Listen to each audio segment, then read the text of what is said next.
All right, welcome to The Heartbeat. It's noon, so we go live on YouTube. We are a hometown media Stettler production brought to you by Solution Corp.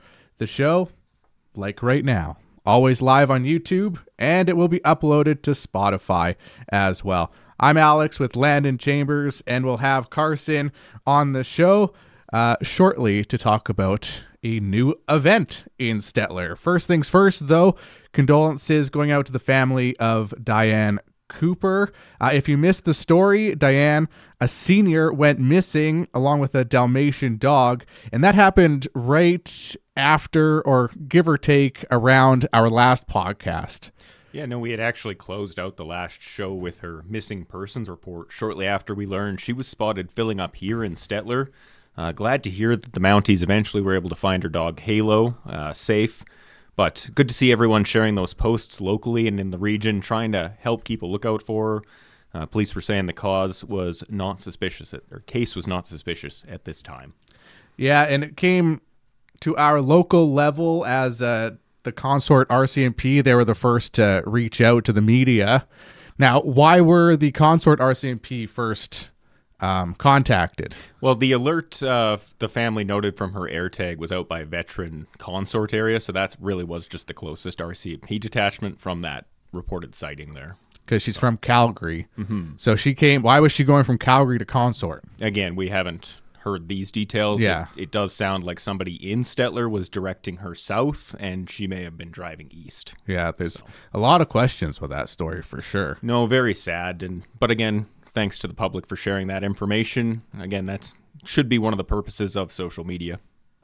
Yeah, absolutely. It went far and wide, and just unfortunately she was found, but she was deceased at that point in Saskatchewan. No, and out by Kindersley there, but hopefully the family has some resolution over these, it was nearly 2 weeks of looking for her. So yeah, I couldn't imagine that, having a loved one gone for 2 weeks, someone in such a vulnerable position. You don't know what they're doing, who they're talking to, what's happening for 2 weeks. I think it's almost more alarming nowadays because, 10, 20 years ago, we would all go days without contacting. Oh, they're fine. They'll get a hold of me if they need something. But in today's social media age, you can see when someone's online, right? So, well, and that's why it was interesting that it took so long to find her, right? Because in this day and age, again, everyone's sharing photos. Everyone seemingly knows where everyone is. But like you said, some of the things that they were using to track Diane, they weren't working at the time. So no, the update from the RCMP said that they were having trouble pinging cell phones and stuff like this. So it's a matter of being able to track the technology in that, right? Yeah. So we thought we would just talk about that briefly at the start of today's program, as it was at the end of the last program that we had the first kind of call out, as the RCMP wanted to let everyone know that she was missing at the time. This is The Heartbeat, a hometown Stettler media production, once again brought to you by Solution Corp, and we will get Carson in the studio now, as we are going to be talking about a new event, Bernie's Box Office Movie.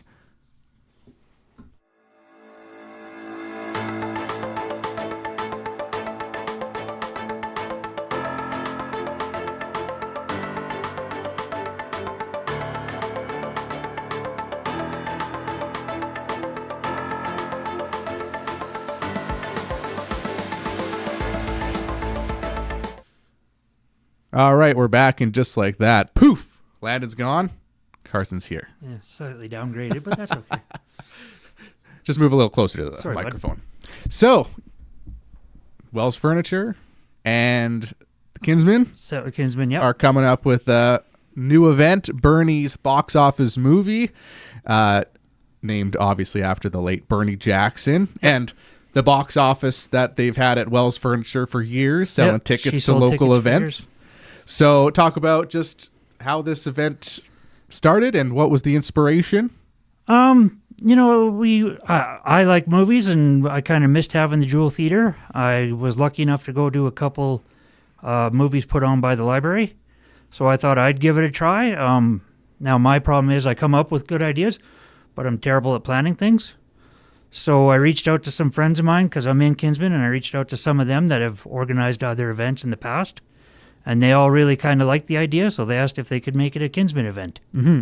By then, I had already gotten permission from Bernie's daughter, Christine, to use her name and everything like that and make sure that they were okay with that. So, yeah, we just kind of went ahead with that, and Wells said they still want to get involved, so it's kind of came together really quick. Well, I imagine they'll sell tickets there at the Bernie's box office. I haven't figured out that part yet. It might just be kind of when you get Fair there, enough. pay Oh, there. okay, yeah. Yeah, that's the plan. Yeah, I for haven't sure. figured it out. Tickets here are kind of tricky because then you got to kind of figure out the system. And Yeah, so just at the doors probably. probably that'll pretty be the easy. quickest and easiest. Yeah. What movie did you guys decide to? We are going with The Princess Bride. Yeah. So a classic. A classic, yeah. I remember watching that in elementary when the elementary went over to watch movies at the Jewel for Christmas. And are you going to be inviting people to dress up? Is there going to be any more activities involved or just a movie? Well, the second showing, we were talking about doing kind of a theme costume sort of event. We haven't advertised that part yet, but if people want to show up and get dressed up in the costume as their favorite character, they can go right ahead.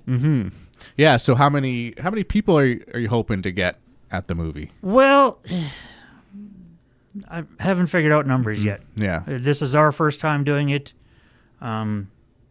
It all depends. It's a classic movie, and a lot of people like it, so we might not get so much viewing at the first one, just because it's going to be kind of a specialized viewing. And Because then, you're doing a sensory version, a sensory right? one, yeah. That was something we decided to do since we're working with the, I'm probably going to say it wrong, and I apologize, Special Olympics Stettler.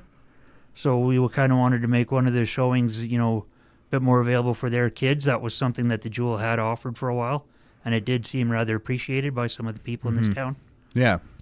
Well, I think it's great to, have an event named after the late, great Bernie Jackson. As well, I think it's great to have a movie, considering we have, no theater in town. Yeah. And third, I just think it'll be great to have everyone in the community, have somewhere to go and spend time with each other, watch a movie, and again, make a donation to the Special Olympics Stettler. Yep. Yeah, so there's a lot of great things involved with this. Will it be something that you hope to continue as it's the first annual? Is this like the plan would be to have a second, third, fourth, so on We and so are forth? getting a yearly license, so we do hope to do more down the road. Yeah. Some of them might be fundraisers for Kinsmen themselves because we have lost one of our major fundraising events, so we might try to recoup some money from that. But all the money Kinsmen raises goes back into the community anyway. Yeah.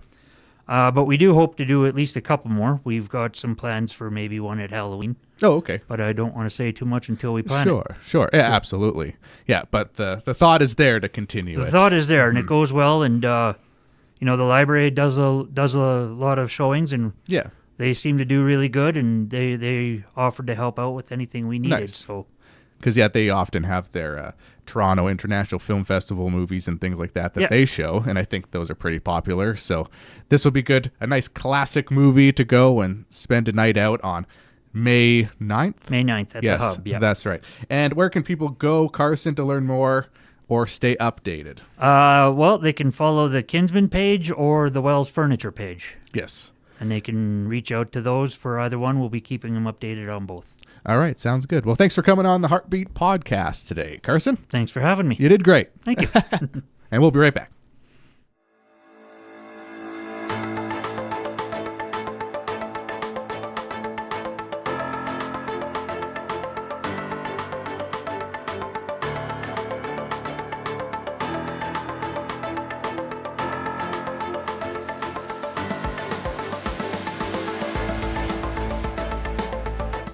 All right, we're back on the podcast, The Heartbeat. One thing to say, quack, quack, quack, quack. Was there a flying V yesterday? Ugh. You're just waiting all day to make that quip, weren't Yeah, you? I was. Yeah, absolutely. No, it's a bit of what I've been afraid of coming into the playoffs. And you're even wearing the orange shirt today. Yep. And we got the orange Mike socks. Never thought of it like that. We should probably get rid of these. They're too orange. No, the The Oilers are not playing like a cohesive unit. And McDavid's injured. Yeah, he's I not don't know looking how, like himself. I don't know how injured he is, but I saw he was limping over, or he was kind of huddled on the bench, wincing in pain. Well, he was back behind the bench for a little bit, but he did return. But stat that's got me worried is 0 for 6 on the power play so far in 2 games. Yeah, what's going on with them? That's like unheard of when it comes to the Oil. Number 1 power play in the league, but you kind of wonder if the rest of the league watching them the last 2 years it's kind of really caught up to them knowing what they're going to do. Well, they should figure it out at some point. Well, you can really notice them struggling with those zone entries. I think, like you said, McDavid, he's looking tired, perhaps injured, but it's 1-1. See where it stands after Game 3 in Anaheim tomorrow. So Yeah, I just ask for a close series and that the Oilers lose. Is that too much to ask for? Well, losing Henrique and Dickinson in Game 2, I'm not a petty Flames fan. Continue. Losing those 2 in Game 2, that's a pretty good chunk of your penalty killing unit too. So you do have pretty much new penalty killing units trying to fill in for who's been playing pretty much since the trade deadline. So, and that's probably the most consistent team you've seen all year from them. So Yeah. I think that's a little bit of what's going on. Yeah. We'll see what happens. But again, it's very early in the playoff series between Anaheim and Edmonton. But Anaheim with the big win last night, tying up the series. All right. Some more hockey news as far as like council is concerned, as there were some championship local teams that were recognized. Yeah, the Stettler U13D team was at council this week after winning provincials a month ago down in Picture Butte. Great opportunity for the kids to show off their medals, be celebrated in front of family members. Council also invited members of the Senior Imperials to celebrate their first title. That was a good showing for the boys as well when they heard the younger kids were going to be there. Most of them turned out. Wouldn't surprise me to see a couple of those Storm boys pulling on an Imps jersey in a few years' time. There you go. What else happened at council? I did hear that there was a commercial development approved, which is pretty interesting news, as it was in the news about a year ago, and now it was officially approved. Yeah, this actually came to the last council there, but basically they were waiting on clearance about the intersection outside of it from Alberta Transportation. Basically had to wait to get feedback on that before the development permit could proceed. But west of the Lottery Building, 2 residential homes that the permits authorized the removal of to make way for this multi-phase commercial project. Phase 1 would see a standalone restaurant with a drive-through. They're kind of expecting work to begin in May, opening perhaps March of 27. And then Phase 2 would be a strip mall to the left of it with a couple professional bays and restaurants.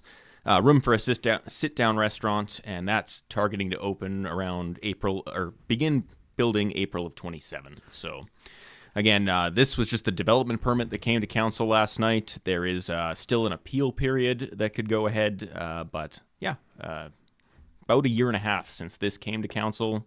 We're waiting on Alberta Transportation there. So, and if it goes through, it's beside the Lottery Building. It's that part of town. Yeah, just on the west end as you're coming into Stettler there, kind of Right. across from the UFA or the Walmart UFA kind of area. So they'd have to knock down some houses. Yeah, there's 2 residential lots there. Right. So. Okay, so yeah, you can picture where that is and where they would, have a kind of a strip mall and a restaurant, and maybe one day, I can only dream, but maybe one day I'll be in Stettler eating a junior bacon cheeseburger, JBC from Wendy's, just like when the election was going on. I was like, I'll vote for you if you bring a Wendy's to Stettler. This man wants a Wendy's. So will my dreams come true? No, it's No? well, No, I'm just kidding. I've got no word on what the franchises are yet. I just but, speculate a little bit, Landon, I did want to mention Taco too, Time, Well- Wendy's, Burger King. Burger King. I don't know if Burger King goes to small locations. You I've don't never see too many I've of never them seen anymore. it. Maybe they'll just have another Boston pizza. Just like we've joked about it before, actually. We've joked that, we get so busy, why not just have another one on the other side of the road and just build a bridge so like people can go back and forth. The overflow. The overflow. Boston Yeah, pizza. exactly. No, I did just want to mention with that, there was 28 specific conditions added to the permit there that they would have to comply with. One of them is actually the access along 70th Street. So that's the entrance into the right. The story on our Hometown Media Facebook page does show the plan with an entrance to the right there. The final development permit would have to address that. So, Yeah. again, we'll probably see a little bit of changes to this and preliminary timelines, but yeah, came back to council Tuesday night there. So if you could have your ideal setup over there, what would it be for you? I do like a booster juice. Yeah, booster juice. Maybe a Mr. Mike's or something. Do they have space for that kind of restaurant, though? Or is it more just like a fast food type of restaurant? Well, in the strip mall bay, you would have room for a sit-down restaurant. Oh, okay. in the one bay. Yeah. The far left bay would have a drive-through Right. type restaurant. So Interesting. whether that's like a Starbucks, booster juice, that type of thing. Yeah, again, I'm not sure if we're big enough for those kind of places, but No, Who you knows? look to Camrose, they got a lot of those, but again, Yeah. 20,000 population. So well, we'll keep following this story as it develops anyway. yeah, if you see work over on that side of town there, but Yeah, then you'll know what's going on. Anything else you wanted to mention as far as council is concerned?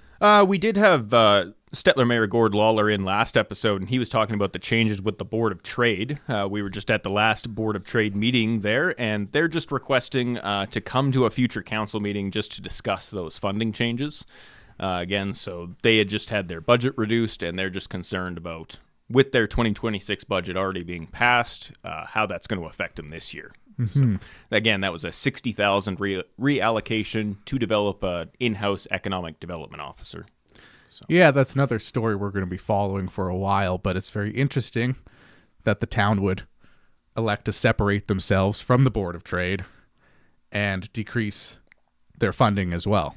No, and as Mayor Lawler explained, the rationale is more to take the economic development side of things in-house and let the Board of Trade focus more on tourism and that kind of thing. So, community promotion. Yeah, well, we'll have to watch that story, see how much it affects the day-to-days of the Board of Trade and things like that. But again, we have to wait and see when all of the official decisions are made and everything like that. Then we can continue to report on that story.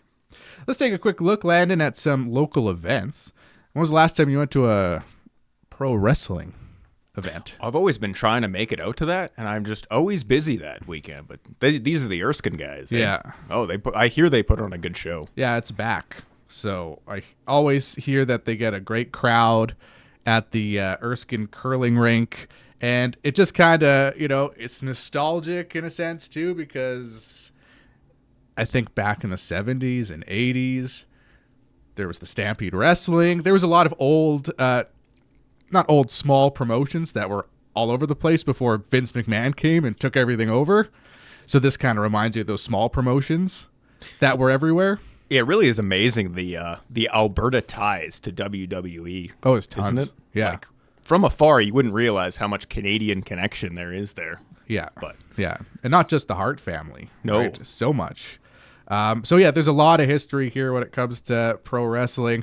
But if you want to check out the local show, it'll be coming up. It's actually just right around the corner. It's on April 25th at the Erskine Curling Rink. The show is at 7 o'clock. Also, coming up, Hike for Hospice is on May 3rd. You can sign up online at stettlerhospice.org at Camas or on the day of the hike. Registration at 10 a.m. and the hike starts at 11 at West Stettler Park. And again, the first annual Birdies Box Office movie is coming up on May 9th at the Hub featuring The Princess Bride. So that's more or less what I got for the show, Landon. Anything else you got? I don't think off the top of my head anything. Yep. So sounds good. Well, that'll do it for the Heartbeat today, brought to you by Solution Corp. Remember, we always have our Hometown Express magazine that you can subscribe to on our website as well. We'll have the May edition available on May 1st at the local restaurants and cafes that they are available at. We also have Hometown TV at select places around town for news and local advertising. And if you ever need any advertising with us on those respective mediums, give us a call at 403-323-1700. I'm Alex. That's Landon. Once again, we will have this episode uploaded to our Spotify, and you can always watch it on this YouTube channel as well. Make sure to like and subscribe. Have a great day. Thank you. That was The Heartbeat, brought to you by Solution Corp.